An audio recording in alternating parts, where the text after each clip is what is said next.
और सूबे केपी में बदअमनी के खात्मे और अमन के क़याम के लिए सूबाई हुकूमत की जानिब से वज़ीर आला हाउस में ऑल पार्टीज़ कॉन्फ्रेंस का इनेकाद किया गया है।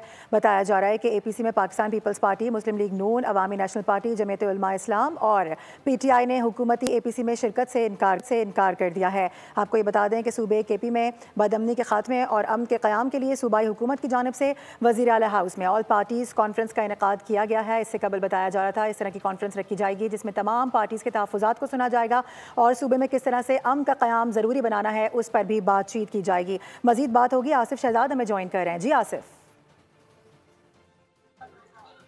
जी बिल्कुल, खैबर पख्तूनख्वा के खात्मे और अमन के हवाले से खैबर पख्तूनख्वा हुकूमत की जानिब से खसूसी जो APC है वो बुलाई गई है। इस APC में शिरकत के लिए वज़ीर आला खैबर पख्तूनख्वा की जानिब से तमाम सियासी पार्टियों को दावतनामे भेजे गए थे, जबकि जो अपोजिशन जमातें हैं जिनमें पाकिस्तान पीपल्स पार्टी, पाकिस्तान मुस्लिम लीग नून, पाकिस्तान तहरीक इंसाफ पार्लियामेंटेरियन, अवामी नेशनल पार्टी और जमीयत उलमा इस्लाम शामिल हैं, उन्होंने इस सूबाई हुकूमत की ऑल पार्टी कॉन्फ्रेंस में शिरकत से इनकार किया है। उनका ये कहना है कि हम जो APC है इस पर शिरकत नहीं करेंगे।